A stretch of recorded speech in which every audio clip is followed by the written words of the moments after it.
May katanungan po si Mr. Chess. Ma'am, pwede din ba lalaki dyan at ano pong mga requirement at agency nyo? Yan.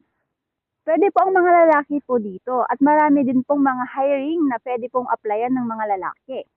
At narito po ang mga requirement. Kailangan nyo po ng passport, update resume, e-registration, NBI, PSA birth certificate, high school graduate or college graduate.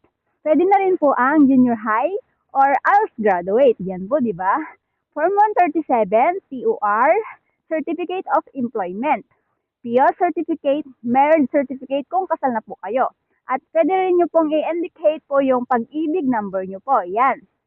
At ang aking agency po pala ay ang RHB Placement Agency. Matatagpuan po sa Las Piñas at ang main point po nito ay ang General Hospital ng Las Piñas. Yan po. Maraming salamat po sa panonood.